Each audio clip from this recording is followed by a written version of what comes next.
So when we first opened it here, we had to show what a community center could be. And before you know it, it was known as the youth center, and then it became known as the women's center within the same year.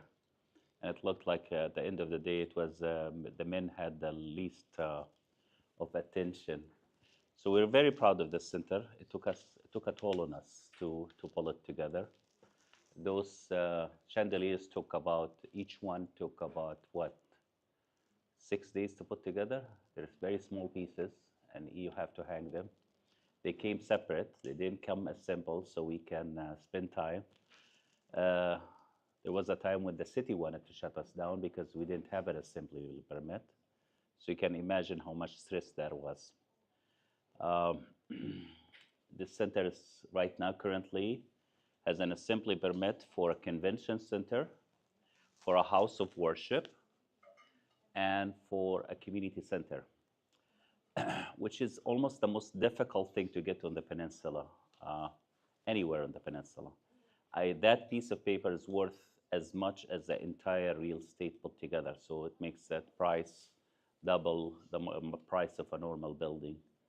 And just to give you an idea, there was 25 years of church here, and they never bothered to get any permit because they thought it was impossible to get. And we got it here after years of political campaigning, etc. So it's beautiful. I hope you continue to come here for this or for others. May Allah bless you, continue to bless you. My brother is in a function in Ohio, so he asked me to fill.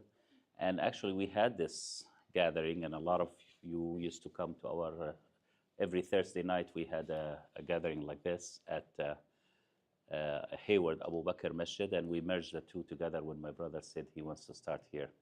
Just a little history. I usually like to start with the dua, with the thana on the Allah, Jalla Jalalu. And the thana, you know what the word thana, I presume everybody knows, the praising Allah, thinking, bringing Him to consciousness. This thana is really very dear to my heart because it's actually, it was said at a moment of war, similar to the moments we're experiencing right now. It was Uhud, and the Prophet said to his people, the Battle of Uhud, when the idolaters retreated, the Messenger of Allah, may Allah bless him and grant him peace, said, form straight ranks so that I can praise my Almighty Lord. They formed in ranks behind him. He said, O Allah, all praise is due to you. O Allah, none can contract what you expand, nor bring near what you put far away. None can put far away what you bring near. None can give what you withhold, nor withhold what you give. O Allah, expand to us some of your blessings, Ameen. Mercy, Ameen. And favor, and give us provision. O Allah, I ask you for the abiding blessing, which is neither changed nor removed. O Allah, I ask you for the blessing on the day of utter poverty and security on the day of fear. O Allah, I seek refuge with you from the evil of what you give us. O Allah, make us love belief and adorn our hearts with it. Make us hate disbelief, deviance, and rebellion. Place us among the rightly guided, O Allah. Make us die Muslims and make us live as Muslims, and join us to the rightly acting, who are neither disappointed nor afflicted. O Allah, fight the unbelievers who bar your path and who deny your messengers. Place your abasement and punishment over them. O Allah, fight the unbelievers who were given the book, O Lord of truth. SubhanAllah, yani this dua is just also, it's partly dua, partly praising of the divine. It's very, SubhanAllah, yani, as if the Prophet is asking us to use it for these days. Because he's saying, O Allah, fight the unbelievers who were given the book, O Lord of the truth. And at the moment, he was fighting not the people who were given the book, he was fighting the idolaters, the kafirin. Those are not the people of the book. As if Allah, as the Prophet ﷺ wants to teach us that we can, there's going to come a day when you need to use this for the future, because I'm the Prophet not only for the Arabs and the non-Arabs, for the Ins and the Jinn, but I'm Prophet for this time and Prophet for the times to come. حدثنا علي قال حدثنا مروان بن معاوية قال حدثنا عبد الواحد بن أيمن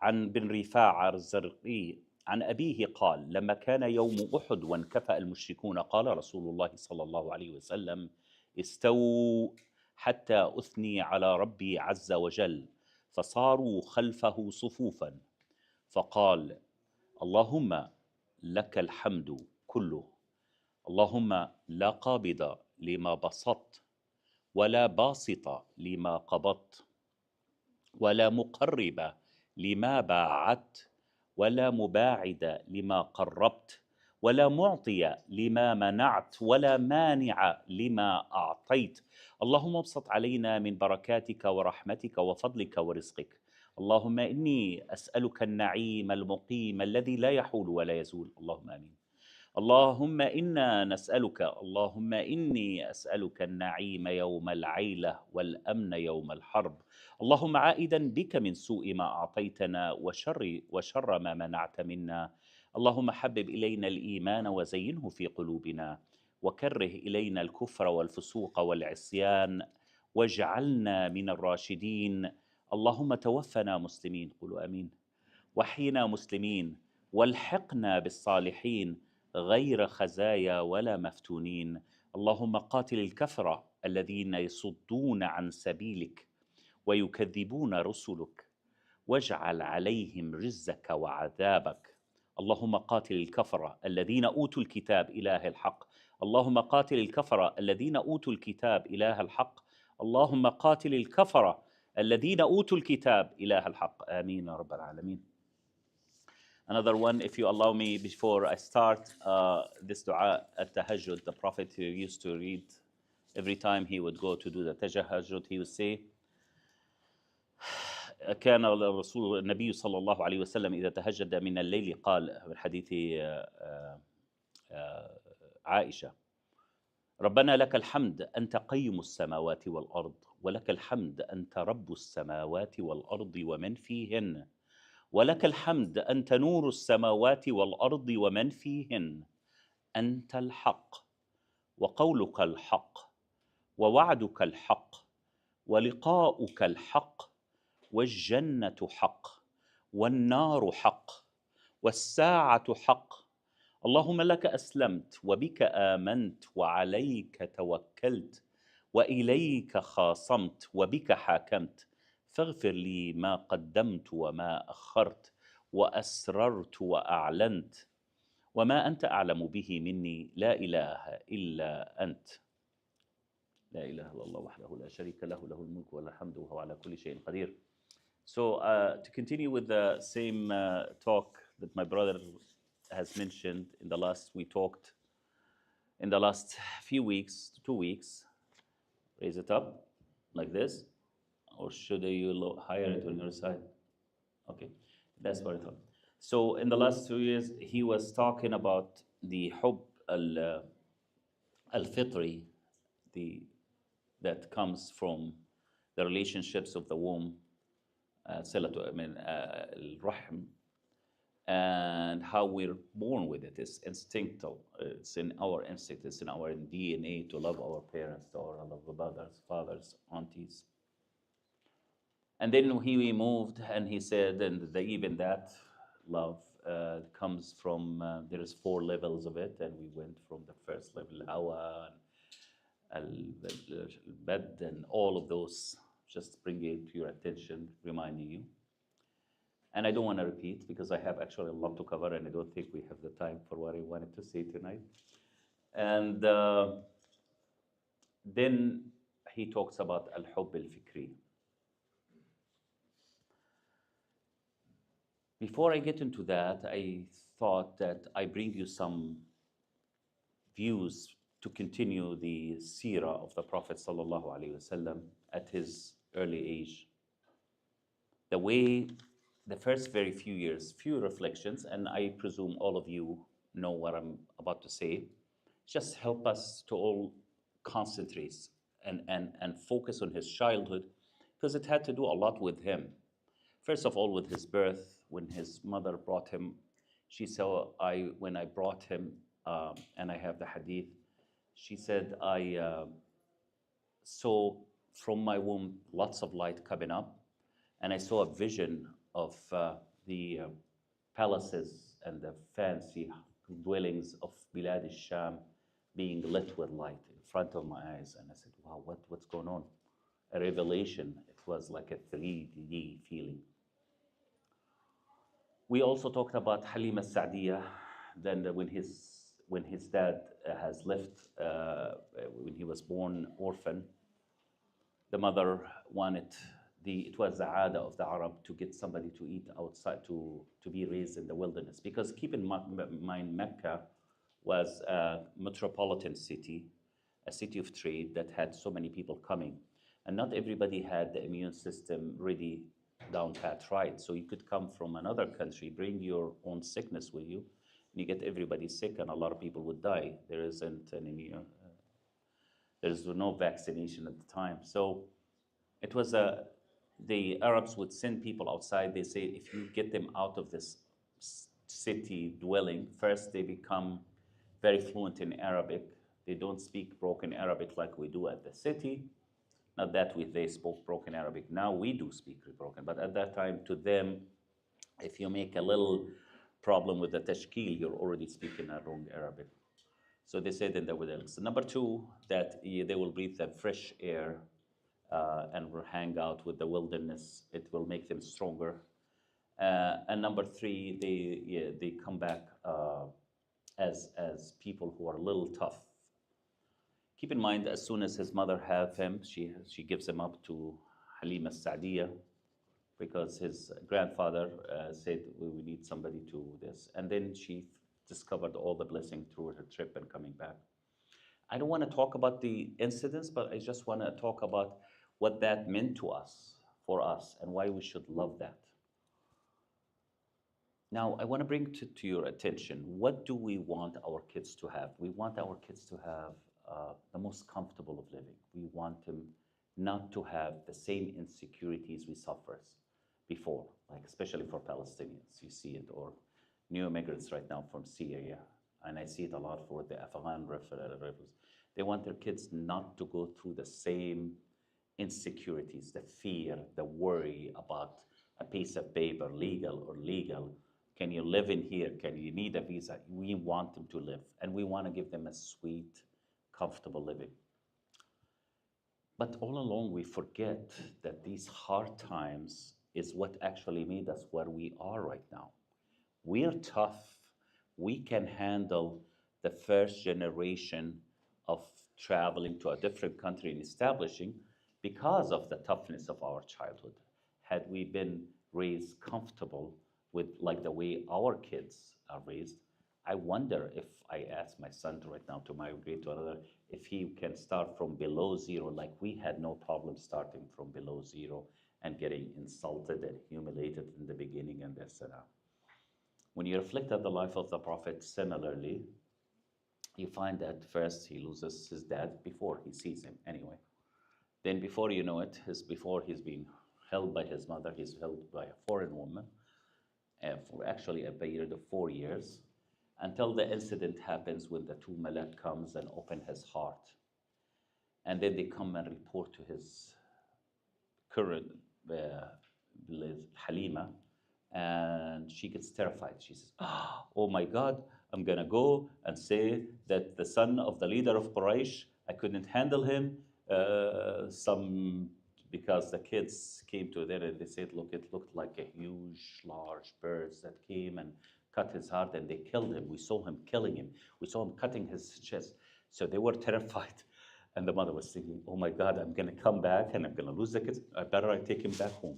So she ran really. By the next day, she was out going back to Mecca and dropped it by her mother. Surprisingly, if you read the books that we were asking you, Sheikh Ala, to read, you would see that his mother wasn't surprised by the story. And she said, "Oh, you had that vision? I had even a worse, a more amazing vision. As soon as they put him out, I see light lit up the whole room, and I saw the whole Bilad al-Sham in front of me.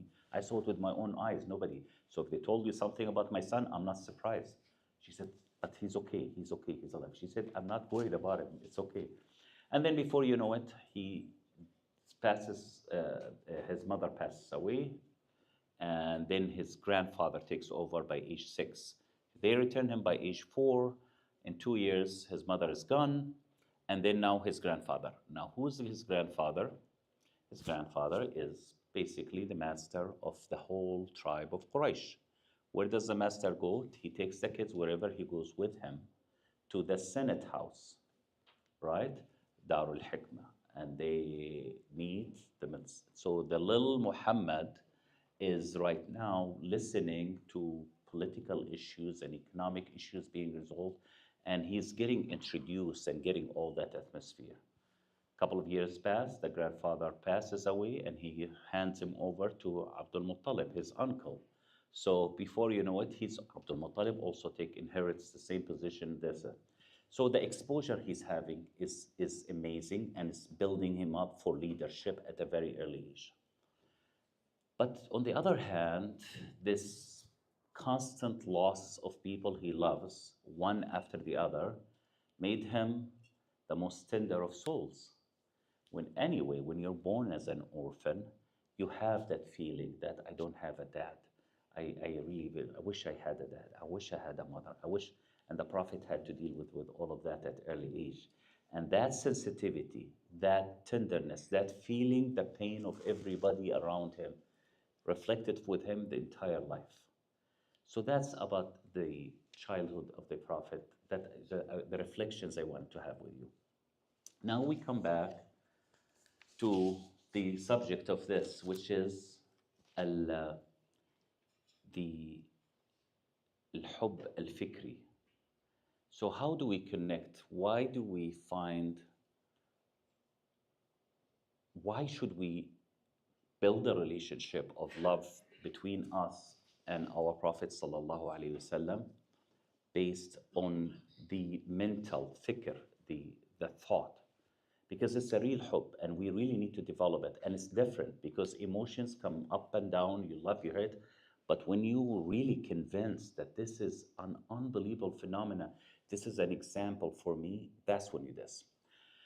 I say that we need to connect. The key to this is that the Prophet was the truth. And if you hear the dua, he was always saying, أنت الحق ووعدك الحق والجنة حق وَالنَّارُ حَقٌّ. All these are the truths. And all of this, the Prophet manifested them so dearly and so deeply and so sweetly. Now, under haq, the word haq, it has multiple meanings. And sadly, in English, it doesn't have really a good translation. So the United Nations in 1948 decided to sit together and give a haq to another nation to live in Palestine. And as a result, a whole country was formed on that given haq. Is that what we're talking about? No, because that is not a rightful haq. That's not a rightful right. Rightful right is haq. So you see, haq has the element of this. I want to ask you too, what is the highest ethical value we have in Islam? Anybody knows? It comes from haq, actually. Al-adl. Why is it al-adl and not love? Because Christianity has the highest ethical value. God is love, and we're all love, and we live for love. And if it's not love, it's not worth. There's a reason for life is love and love and love and love. That's all you hear. I'll tell you why. Because what are you going to do with love if you wake up in the morning with a black eye? I love you, but I can't stop myself from hurting you. I really love you, but I just can't do it. I'm trying. I promise I'll change. What are you going to do with love? What are you going to do with love when you're empty stomach and your neighbor's full stomach and you can smell the meal coming to you? What are you going to do with love when you apply for a job and because of your color, creed, or sex, you're discriminated against? Reality is that justice is love in action. And hence, in Islam, the mission of the Muslim, as dedicated in multiple ayat, يا أيها الذين آمنوا كونوا قوامين بالقسط شهداء لله يا أيها الذين آمنوا كونوا قوامين لله شهداء بالقسط. Surah Al-Ma'idah والنساء. Go back and read it. The essence, the mission statement for Muslims is to establish justice, is to live with justice. This is what we ought to be driving to. This should be our driving force. And I could imagine the Prophet ﷺ going to Ghar Hira, and he's thinking and he's thinking. I mean, does it make sense that the Prophet ﷺ would leave his family? Keep in mind, this is a man married with 5 kids and a business. I would think that people are coming to buy from him and sell with him. Where's Muhammad? Oh, he's in the mountain. What's he doing? We don't know. He's just doing the hanuth, doing the similar to contemplating, the word for contemplating and worship. Okay, so he used to go for 1 day, then he used to go for 1 week, then he used to, and ended up after 5 years of doing this, that he's gone for a whole month. What do you think he was doing there? My thesis here is he was known as a successful businessman when everybody around him cheated. The one who gave him the product cheated. The one who bought the product for him cheated. He's in the middle. He ought to have cheated, but he refused to ever cheat to the point where he was a Sadiq al-Amin. It's impossible. Ask any businessman. If your whole surrounding environment is corrupt, how could you still be successful? It's impossible because you're losing money here and you're losing money here, you got it. And the Prophet still was able to pull it off. I think that's a good enough for me reason to love him. Another example, there is in Al-Bukhari and Muslim a whole book, because each Bukhari, this comes, it says Kitabul Hajj, Kitabul Salah, Kitabul Zakah. So a whole book, which means a whole collection of hadith that he listed, hadith sahiha, which means out of, I don't know, 1,000 hadith, he would just pick up 50 or 20 or 50. Anyway, hadith sahiha, Kitabul Buyu'. And then after Kitabul Buyu', you'll find the other kitab for future sales. Kitab al-Buyu', that book of transactions. I genuinely pray that you guys take the time, download sunnah.com, and you'll find Al-Bukhari, Muslim. Pick up any of them. You'll find a book for Buyu', you always. And then you'll find the other book just after it. It's the one for the future sale. All right. Kitab al-Buyu', I think, is in the Bukhari 165, 168 hadith. If you want to love the Prophet mentally, you have to read that. Because as somebody who studied economics, a student of economics, almost every, especially if you're talking about microeconomics, every transaction that is out there, the Prophet has talked about it, how it can be done, and how it is fair. But what's so amazing with me is that I thought that all the hadith will be for not to cheat the buyer, right? So fair to the consumer. It turns out no. Even half the hadith are how to be fair to the businessman. I'll give you an example. Like this example just blew my mind. So the Prophet said, do not go to the merchants before they get to the marketplace. Huh? Do not buy and sell from a merchant before the merchant gets to the marketplace. Can anybody guess why is that? How is that relevant? Anybody study economics? Oh my God, information. Fair price, indeed, specifically. So I'll just give you an example. I have this 100 sheep. I'm gonna take them to the marketplace to sell my sheep. I'm thinking if I can get me for 180 dirham, 100 times 80, that's 800. I can live for the next 7 months and raise the new crop of these sheep, and I'm gonna be doing very well. A person sees me at the place and says, just come out because he knows the market prices and comes and says, I'm willing to offer you $200 a sheep. Oh my God, this guy is idiot. How much? 200 right now. How many you want to buy? I want to buy the whole thing. So you sell it to him and you're very happy. Right now, prices of sheep, I don't know, $300, $350. Now he gets to the marketplace and he's so excited. He thinks he did the deal. Now he doesn't have to work for a year. Gets to the marketplace and it's $300 as a sheep. And he's thinking, oh my God, I just lost 1,000, whatever it is, 10,000. I could have lived for 2 years. That guy cheated me. So now we went from this. The Prophet said, you cannot do that to the merchant. That's unfair to the merchant. Let him have equal access. I remember when the first internet was introduced, Bill Gates said that from now on it's the most liberating force because everybody will have equal access to information and every market price will be identical for everybody. Subhanallah, imagine that. The Prophet, multiple hadiths on how you cannot cheat with showing the food, the fruits on top, and then the fruits under that are rotten, which happens in a lot of our countries, subhanallah.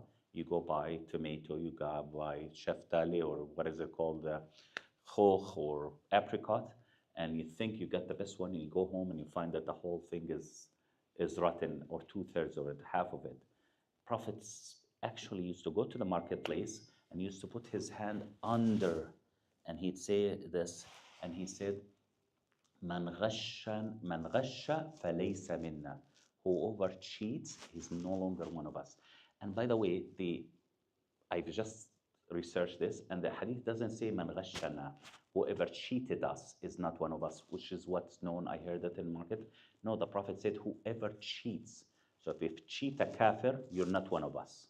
If you cheat somebody who came and occupied land, you're not one of us. And you start thinking, oh my God, he's really about this justice, ultimate justice. Plea to you, just take the time every day, read 1, 2 hadith and look at it and just fall with the love, the fikr of the love. And subhanAllah, before you have to go ask your parents to send you a copy from Pakistan, from Egypt, from this, now everything is available to us. We just have to engage. We just have to get into this mindset of being a student. At the end of the day, I think the heart of our relationship with the Prophet should be this love on mental, love al-fikri. And the only way we can discover that is by actually becoming a student of his life, reading what he said. That's why Western thinkers say that he has to be the best man in the earth, because they actually read. And it's not too difficult. I urge all of us to really become students between now and the day we die.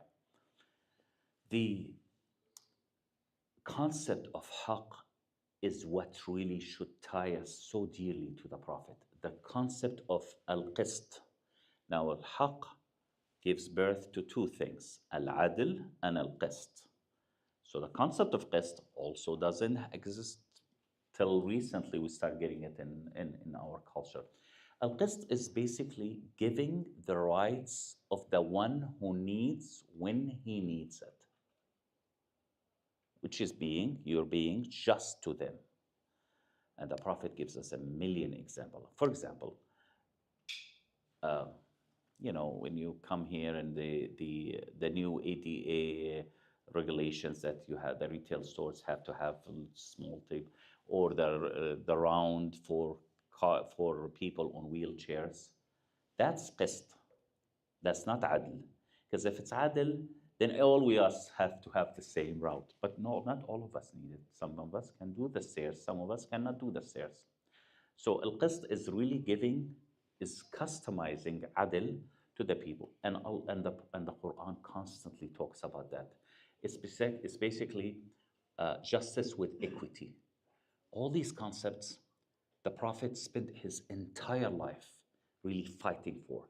Because when he was thinking at Ghar Hira, I'm just thinking, I don't know, I wasn't with the Prophet ﷺ, so I'm not going to start making up stuff. But I'm thinking, what does he think about? How much time he spent? Why would he, at the end of the 5 years, spend an entire month when he's a businessman and he has his kids? I mean, his daughter could have broke her leg that day, and instead of dealing with his wife, dealing with businesses, dealing with payroll, he's up in the mountain doing what? Just thinking, how can I fix the situation?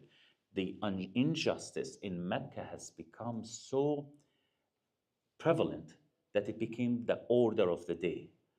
Oh, and I'll tell you how it is, how dark Mecca is. Because I think we all think that Quraysh was very upset because Islam, Muhammad sallallahu alayhi wasallam came and he's going to ruin the religion for them and he's going to pull it. No, no, no.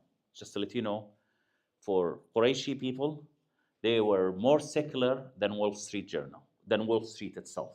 Actually, they were Wall Street on steroids, just for your information. They were actually Wall Street on steroids. They could care less about God. I'll tell you how ugly it was. And sometimes my brother usually talks about this. It got so ugly that it's all about business, it's all about money. SubhanAllah, we're turning all around, and now we see elements of that when you go. Astaghfirullah. Anyway, so it hasn't got so ugly that the poor people would come to Hajj from the tribes. And guess what will happen? They'll say, oh, what are you doing? I'm doing Hajj. What are you doing Hajj with what? What do you mean with what? With my clothes on. Oh, yeah, but those clothes have too much sin on them. They're not tahir clothes. You need to buy clothes from us. But I'm broke. Well, you want to do Hajj, or you want to buy, or you don't want to, you buy clothes. You want to do Hajj, you have to change your clothes. How much? And then they give them sky high prices. So it was very normal to see people doing tawaf around the Kaaba, this holiest of places, with people completely naked. Just to let you know, this was a normal business in Mecca.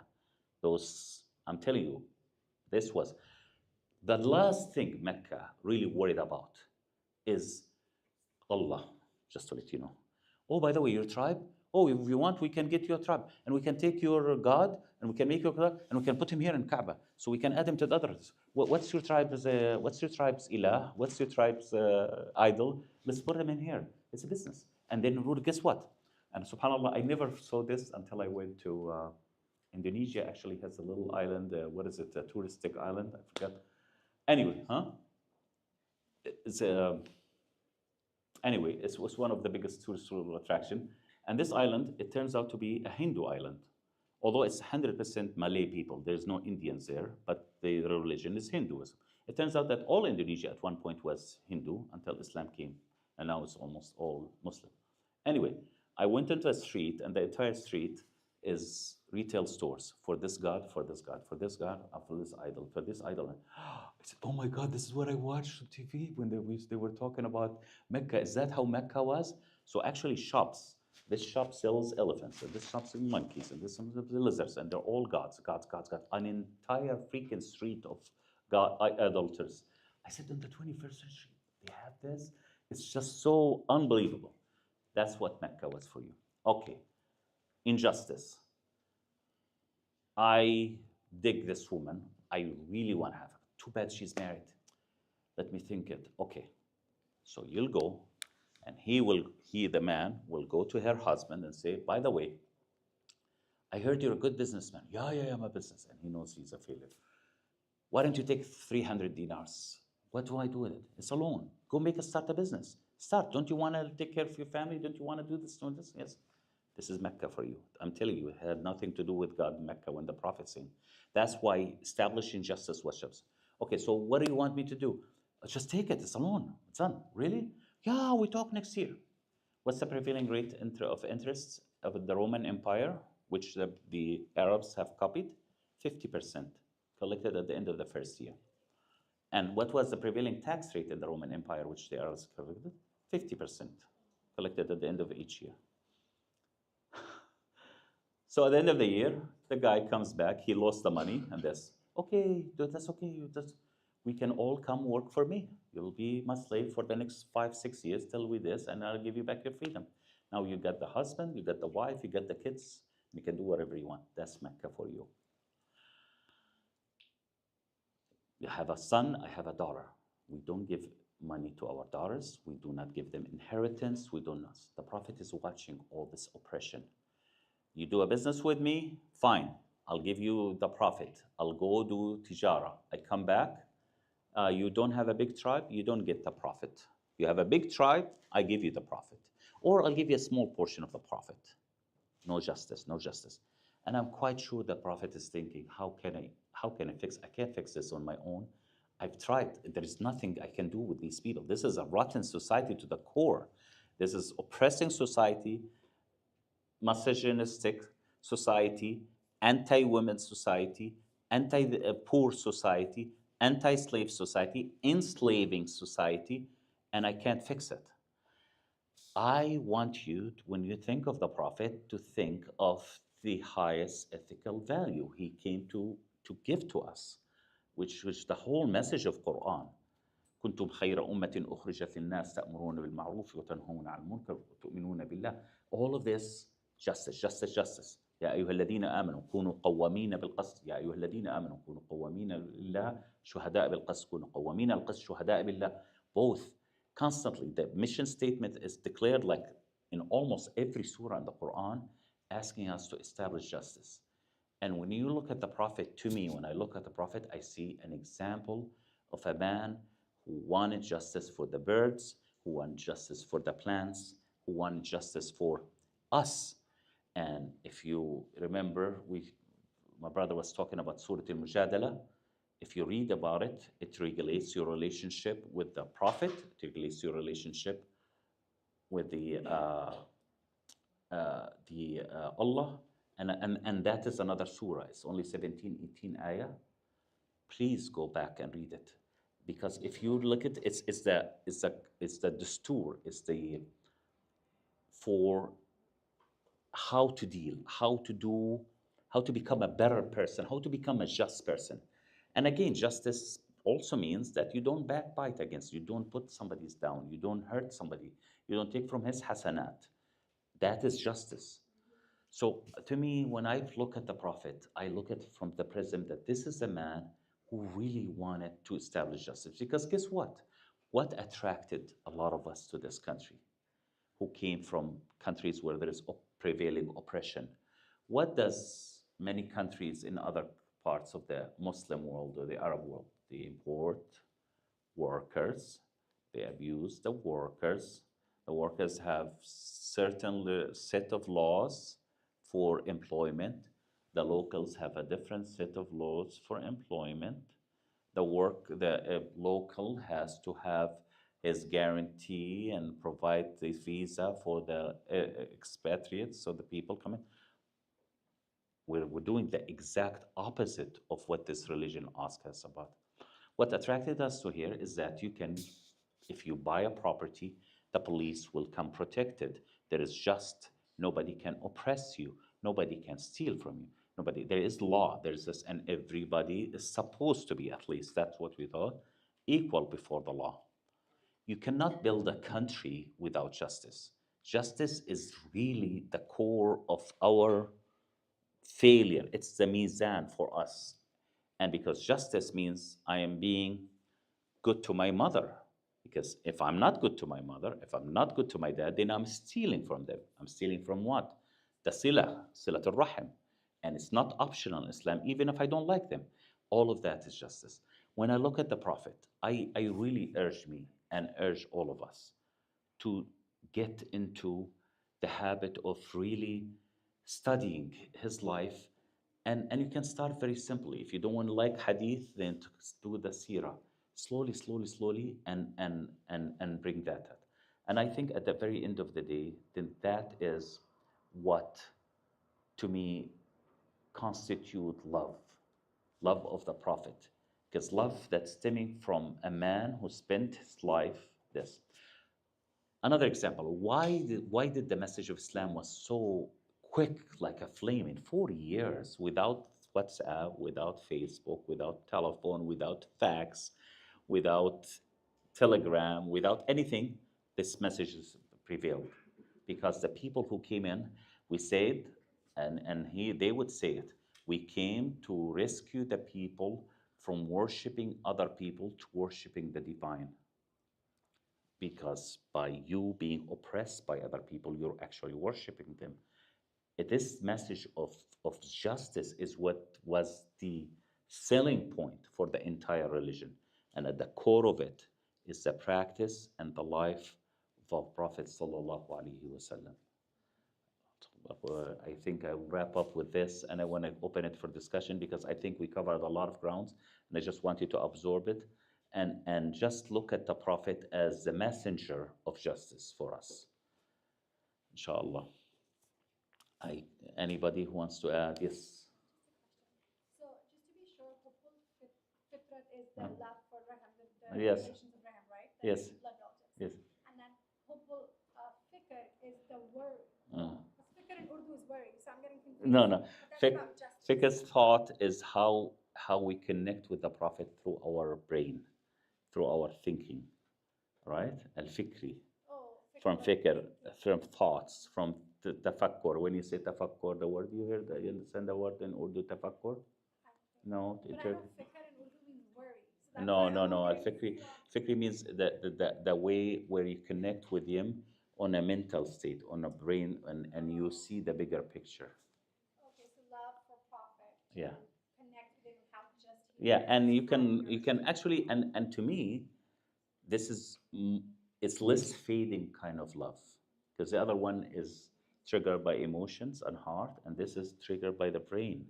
You're so convinced that this is this. And I again, I if just pick up a piece of this.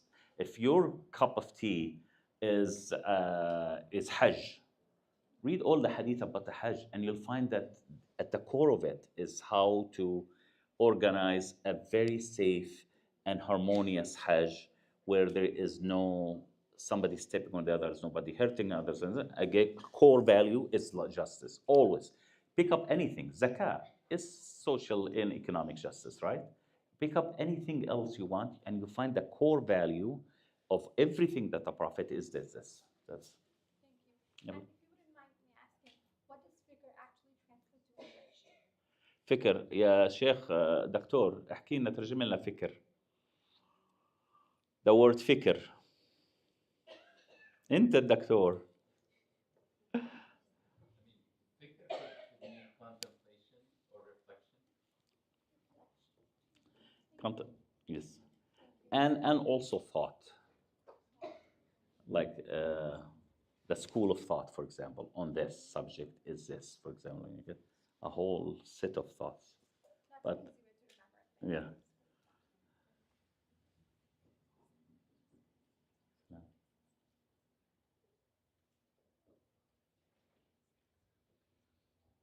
Anybody had a reflection on what we just said?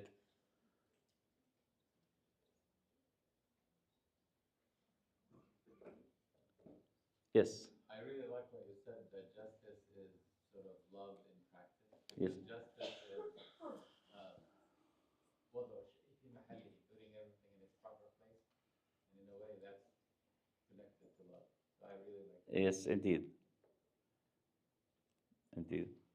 Anybody wants to? I thought you guys have a reflection on what he said. It's indeed. Again, what are you gonna do with love if you're broke? What are you gonna do with love? And look at the whole system of like as I wanted, for example, but it's at the whole other subject. I wanted just to give like a 20 lectures on economics and justice in economics in Islam and the whole economic system. We were the first nation, for example, if you didn't know, in the world to come up with this concept of treating an organization as if it was a human. And it actually started from my city of Al Khalil. in Palestine. There's a man, his name is Tamim ad-Dari. Tamim ad-Dari was a Christian Palestinian priest who left with his own people from around Al Khalil and went to the Prophet to meet with him. And along the way, with his few of his companions, and he was just convinced that this is like the heart of Christianity, but cleaned up. I want to go meet this guy. I want to just ashhad. I heard enough. I just gonna have to team. So he gathered all his friends, and he was a leader himself and a priest of a church, and went. And subhanallah, the other story, the amazing, they rode the sea and they got lost, and they were the only humans who actually had face-to-face interaction with the Masih al-Dajjal. So when he first came to the Prophet, he came and it was before Salat al-Isha at Maghrib, and he starts describing to him this encounter with the Masih al-Dajjal and this and that.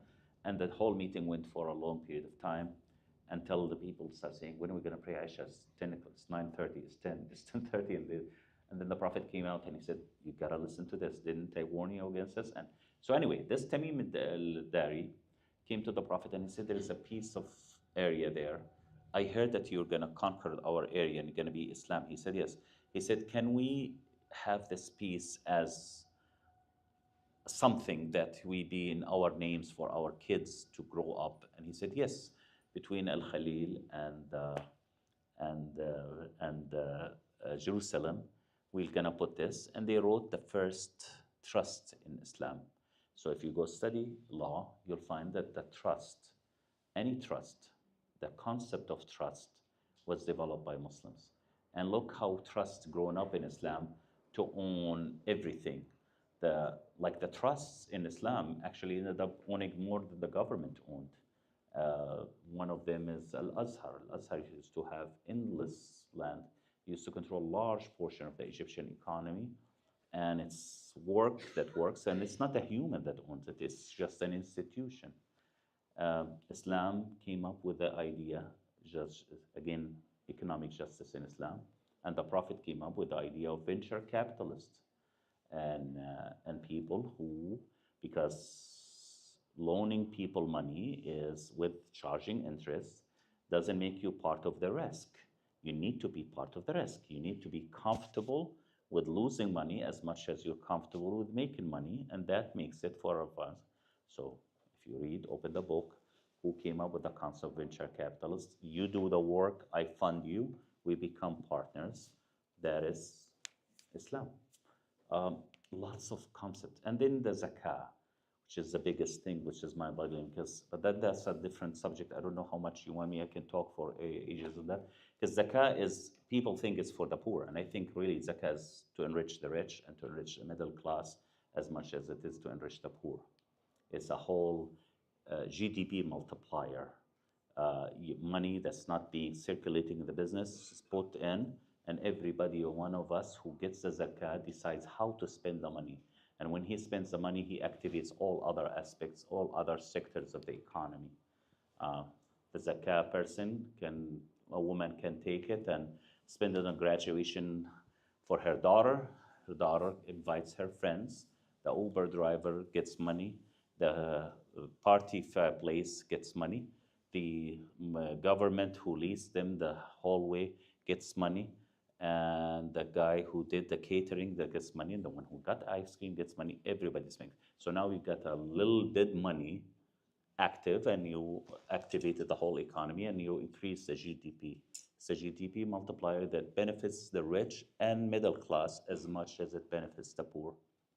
And if you want to see how it's in practice, go to some cities in Palestine, like Al Khalil, one more time, a whole city that practice zakah, and there's not one person who's hungry, and there's not one homeless person, when the whole entire city doesn't have one hotel. And it's the largest Palestinian city, because they would not let you sleep in a hotel when you have all these houses in the city. And it's a mega city, it's like 800,000 people.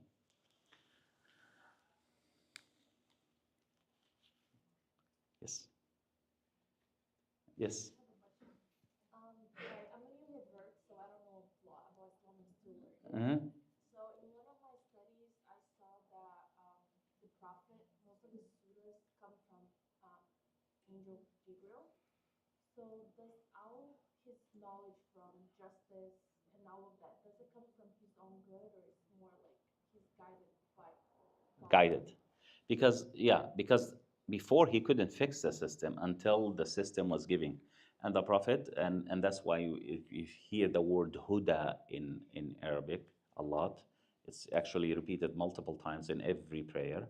And when we ask God, oh God, for guidance, ihdina sirat al-mustaqim. And the reality is, as in the beginning, in the first 13 years, the focus was on a tawheed and on learning to worship God and to really connect with God. But then when the Prophet moved to Al Medina and now it became a big civic, multicultural, multi-religious society, the focus was on really establishing justice and transaction. This and that's when you have the big surahs like Al-Baqarah or Al-Imran with a lot of transactions, really laws about transactions, how this, about inheritance, about buying and selling, about future trades, about commodities trading, and it's really spelled out. The rest was also inspired to him by Gabriel, and he spoke it. And he was very proponent of the marketplace because he himself was merchant. Actually, when he first went to Al Medina, first he did infrastructure projects right away. He asked all the people to come, and the Medina had a lot of wetlands. So he told every family, you need to cover the wetland here because the wetlands produce and mosquitoes and diseases, and everybody who passed by Medina gets sick, including the father of the Prophet and the grandfather of the Prophet. Both died from these mosquitoes of Al Medina when they passed by and where they got married there. Anyway, so he finished it. Within a month and a half, he cleared up the whole, and then he started building shopping centers, marketplaces. He built 3 marketplaces. He said, I need to encourage trade. This must become another Mecca like that. And while he's doing that, all the ayats starting, and then he start monitoring the marketplace and marketing the behavior. Actually, because of this justice concept, we have a whole Southeast Asian nations. It started with Champa in Cambodia and Vietnam, where most of the country was never seen a Muslim soldier. All they've seen is Muslim merchants.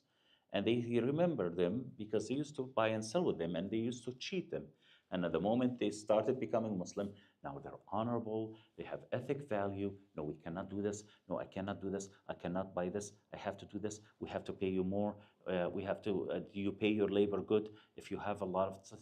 And before you know it, the Champa people moved to become, which is the people of Indonesia, the people of Laos, Cambodia, and Vietnam. And they had their kingdom, they became Muslims, and they and the people from Hadramaut, the merchants from Hadramaut, went and started spreading their religion in what's now Indonesia, Malaysia, and Thailand, and all that area. And right now, Indonesia is the largest Muslim population. It never seen a Muslim soldier or conquest. What really attracted to them is this incredible religion that really cared for what's right and what's wrong. Let's not wrong somebody else. Let's not wrong somebody. Let's just all make money and live together. And let's have compassion. If this guy, another piece of the justice story that the Prophet brought is this, what we call takaful al-ijtima'i, which is in English translates to social insurance. All right?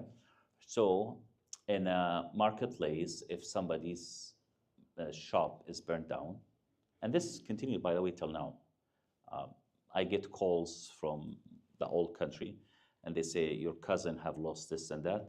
We're collecting for them. And I say, what's the head? From the guy from the west, you need to pay $1,200. A guy from the east, we can get $300. We need to collect $80,000. And in a matter of actually of a week, by the end of the week, the $80,000 collected. And I can't say no. It's just ingrained in us that we have to stand with the rest in this social. So that's a form of the insurance that if a merchant has a place fired, the entire marketplace of merchants have to collect the money and sit him in trade, and knowing very well that he'll come tomorrow and compete with them for the same products that they're selling, But now we have to live and let live. That compassion, that sweetness, that sense of justice is what sold Islam to the rest of the world, like literally at the heart of it.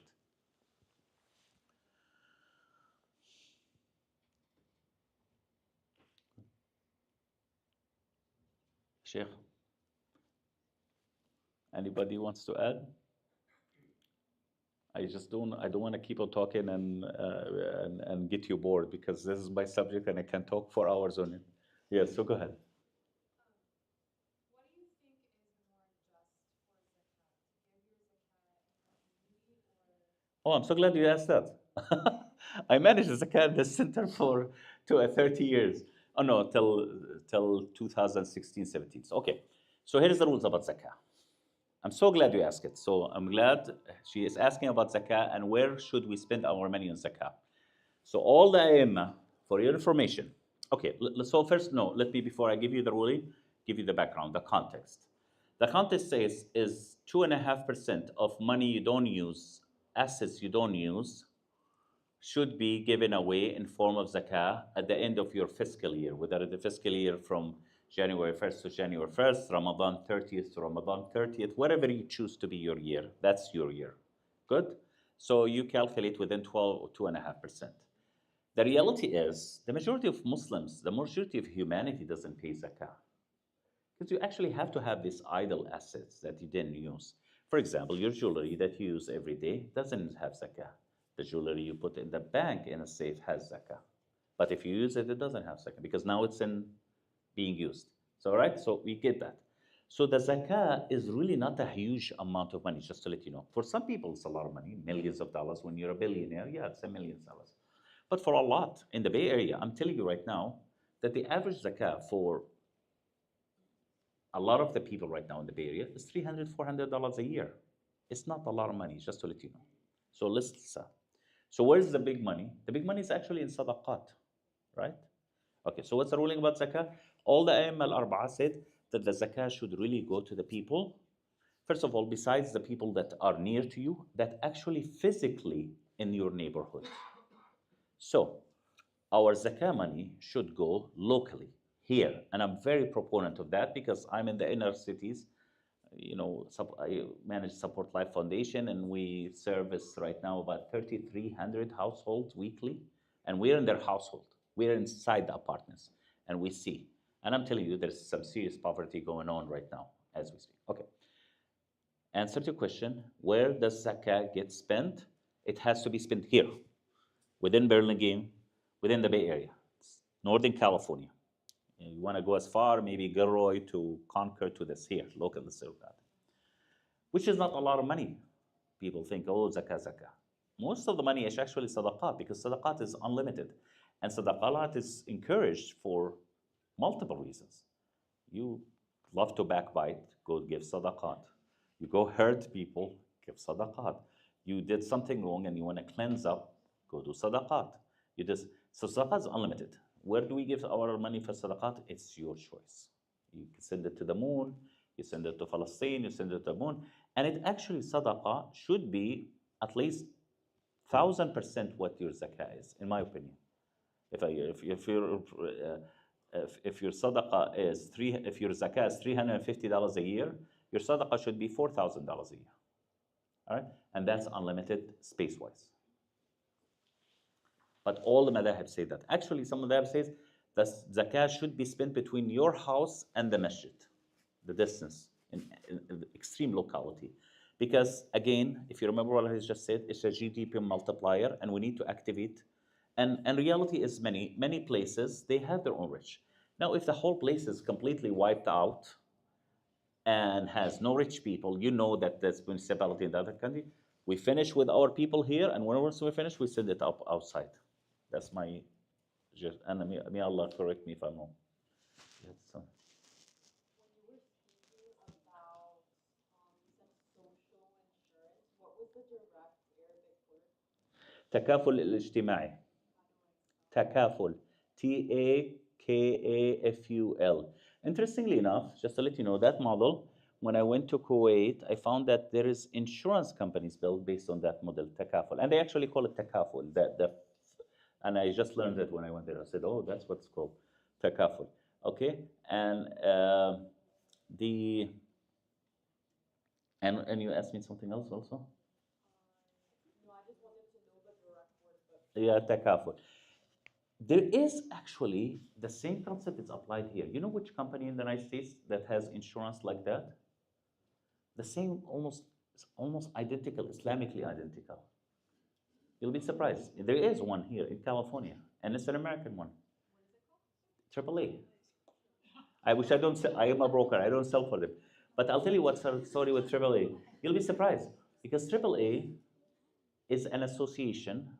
We all share the risk and we all take the reward. So a few years back when body shops did not charge 500% what they used to charge before, when everything was reasonable, at the end of the year, AAA would send you a $400 check, a $600 check. They say we used the money, we paid all the claims, we paid all this, and this is the surplus from the premium with this. And since we are an association, we're not collecting profit, we're sending it back to you, your money back to you. Or if you don't want it, they'll just cut the money from the insurance next year. So actually, that concept even exists here. It's us sharing the risk, and when one of us is hurt, we all go to help him. There's, by the way, the same concept right now is applied, and if I'll send you the link, a group of people in Santa Clara opened a funeral service like that. So it's not a service. You pay, I think they made me pay $150 to initiate it, and that's it. For a family, maybe $250. I think after $150, it's 25%, $25 per person. So if you die, you give them access to your bank account, and the 400 people who are members of this association end up paying your funeral expense. And there's no actually monthly premium. So only when somebody dies that this system gets activated. Similarly to the idea of the store that got burned down and the whole marketplace has to do it. So this concept right now is actually in existence, and I just signed up with them. I'll get you the link if anybody is. And I think it's an amazing because at the end of the day, you saved yourself $9,000, $7,000. Minimum right now funeral expense is $7,000. And already, since we started, 4 people died. So the 300 people on the platform just got charged 3 times. And every time they get charged like $40. It's not really hard. You wouldn't even feel it.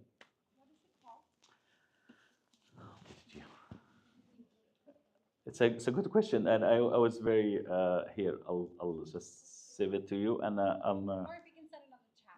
no, I'll send it, and then inshallah I'll look it. But anybody needs anything else? Want to talk? Yes. This is about zakat, to go back to zakat. Zakah. So you mentioned that the zakat happens between, right where you are. Hmm? But if you have money outside in a different country, do you spend that zakat in that country? Ah. Spend it here. Now you're getting complicated for me.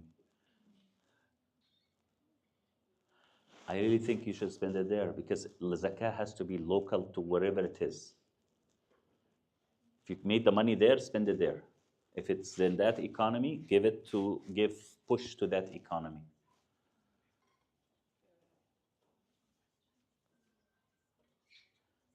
Muslim Funeral Services of USA. And the website is receipt here. How much did I pay? 125 for principal, 25 for each additional. I paid $180 and I'm a member. And they will only charge me if somebody dies. So there's no monthly fee. Okay, it's called Muslim Funeral Services of USA. And I'll tell you what's MFSUA. I think Muslim Funeral Services of USA. Muslim Funeral Services of USA. .org? Is it the green one? Okay, mfusa.org. Yes. MFSUSA. MFSUSA.org. Got it? Thank you. I very much recommend that you do. That's another concept of social justice. Yes?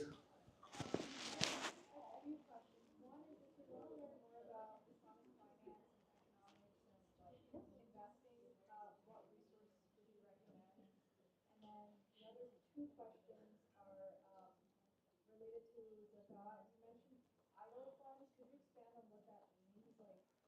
Like if it's money in your bank account, or are you talking about like if it's in a, I don't know what. Okay. I need the language on finance, 'cause I don't know words. But So money in, for example, and gets your question gets very complicated very fast. Just to let you know. For example, how do you give money on idle money that is in a 401k? Because you have to pay taxes. You have to pay zakah on that. That's idle money. That's sitting in a vault or a savings account, cash. That's not in the economy. That's not investing. It's not related to your business operation. Or that piece of land that your father left for you, or that gold in the bank, idle money, not active money, not working money, right? So all of these require zakah. But as I said, I know I have few of my friends who are in Silicon Valley who actually pay annually on the 401k before it accumulates, because now it gets very complicated. How about if the profit keeps on going? Then before you know it, in 20 years, you probably owe zakah maybe $1 million or $500,000. So it's much easier to start giving it away from right now in savings and paying it. Because your problem is you cannot touch that money, for example, in 401k, right? So it's just be conscientious that this is money that doesn't belong to you. It's not your money. It's just managed. And this goes back to the concept of financial management uh, that Allah made us a guardian of the money we give us. The concept of money in Islam, that's a whole other lecture. I don't know how many, I don't want it guys to hate me because I can speak a lot. So just a highlight, very quick highlight, is that the money that you earn, that Allah gives you, if you really think it's because you're so smart and you got your master's degree and PhD and you struggle, just remember that there are many people who are smarter than you in Pakistan, in Palestine, in Egypt, who are not making even 15% of what you're making, and they're actually smarter than you. And then Allah gave you the money and gave you the resources, and they didn't give them. So remember that the money belongs to Allah, and the concept of Islam is we are a guardian of the money, and I'll give you the ayah in a minute. مستخلفون فيه خلافة, you have the khilafah over the money. So what is your money? Really, your really money in Islam, just to let you know the concept of money in Islam, in Quran especially, in Quran, it's whatever is needed to live. Your rent, your car, your this and that, finish. Everything extra is really you're a manager of this money, and the money belongs to Allah. And it will return to Him, I promise you, including all your savings will return to Him, right? When He decides to let you expire your contract on earth.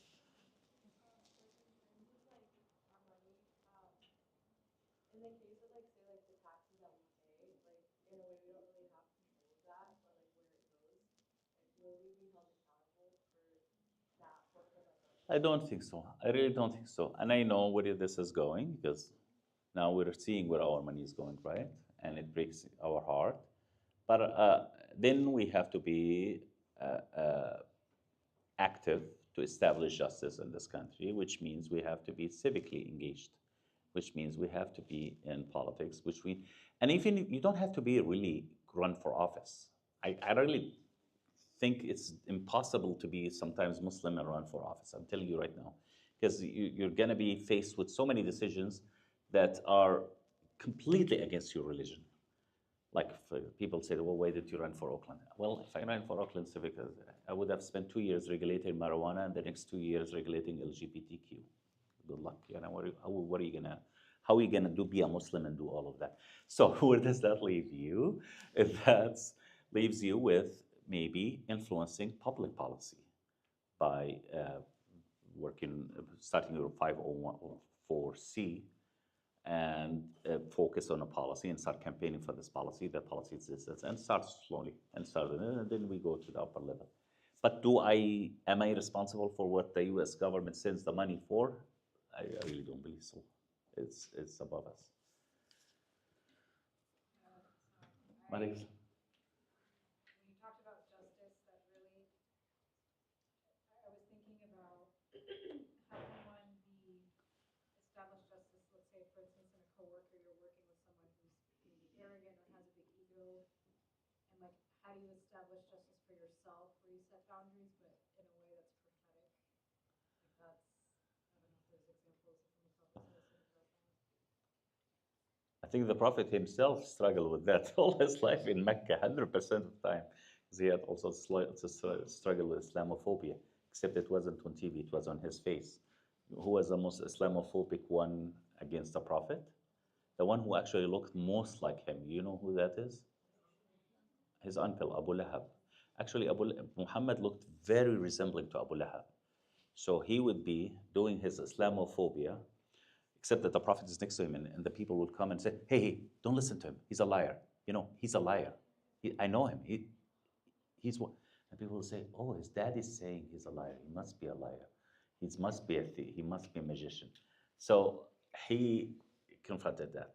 So, but then you gotta give me a little bit more info. The problem is at work, it gets.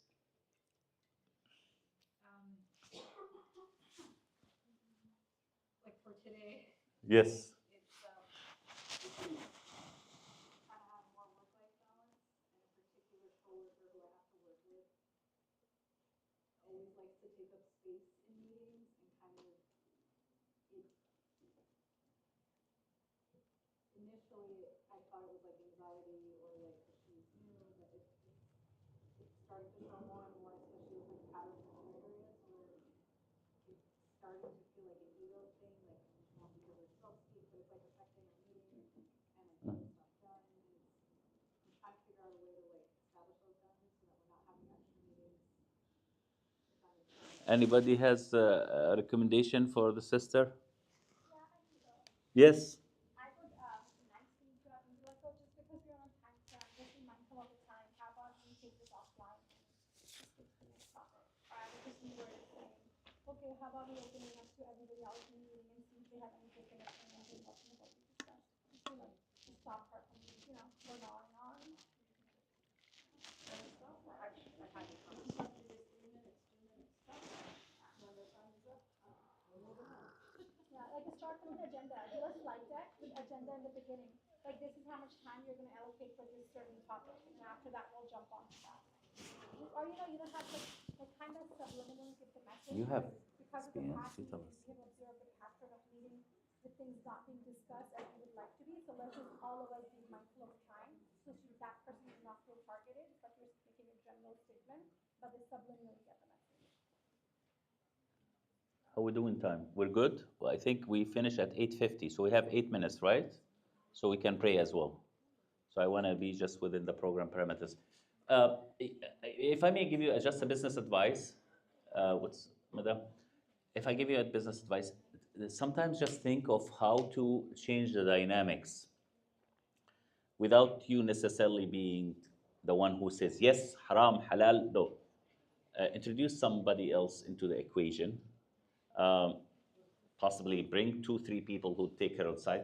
But sometimes it's best that you do not confront a person, especially if they have ego issues, and try to work on a different dynamics. Look for outside the box solutions that doesn't have it, make it, since you're going to be working with that person for a prolonged period of time, just find a different way that's not very hurtful, that changes the dynamics from outside. Go ahead. Somebody else had to say. Yes. Mm. Wa alaikum salam. Allah alhamdulillah guided me a long time ago, but recently I've been wanting to strengthen my relationship with Muhammad sallallahu alaihi wasallam, and I really found like your knowledge inspiring, Mubarak. I was wondering if you don't mind, because I know we're short on time. What did it feel like for you to fall in love with the Prophet sallallahu alaihi wasallam? Like, how did you start your journey, and how has it transformed your life as a Muslim? Okay, so I can answer that very quickly. Life experiences. So first of all, you start seeing, you see yourself failing. And then you say, how can I improve myself? Oh, I have this character flaw. And we all bought with character. Maybe I do backbiting. Maybe I take over meetings. Maybe I do this, maybe this. How do I fix it? And then you start looking, how can I get this from the seerah? With me, the journey becomes very intimate when, I don't know, 4 years ago, we have a chat group called Young Professional Halaqa. I used to put ayah and tafsir Then one time I put hadith, and people liked it, and they wanted to interact, and we wanted the group to continue. So the next day I did. So the next day I did, and now I think we're at hadith number, I don't know, 1400 or 1500. So every morning, just a little small bits and bytes. Go open these websites and start studying one by one. And you'll be amazed how some of these hadiths will really hit you so hard that it have impact. Because basically, you're interacting with the Prophet, not necessarily through his stories, but through what his guidance, what he's saying.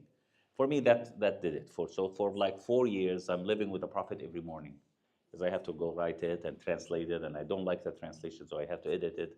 Then I started having a team, so now I have 2 assistants who do this editing, and sometimes they're late, and then I'm late. So anyway, but you commit. The beauty of Islam is that it teaches us that in order for amal to be sincere, it has to have consistency. And sincerity is the rarest of human traits in general, and the best uh, telling of a sincerity is consistency. So do small deeds daily and try to make it daily. So whether hadith or one ayah per day, and then you go study the tafsir of that one ayah. Because some days are going to be tired, some days you didn't sleep, but if you do it consistently and it becomes like a part of your body, then you develop that relationship. At least that's what it happened. 4 more minutes. Good? خلاص? Salam. Anybody?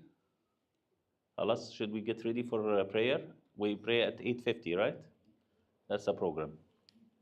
Jazakumullahu khairan. May Allah bless.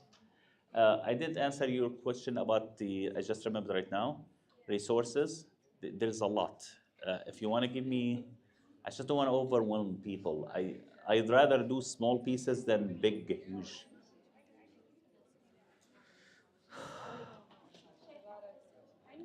I mean, my main questions are, like Islamic investing, Mm. because I've never had to face it. I have different people who study this.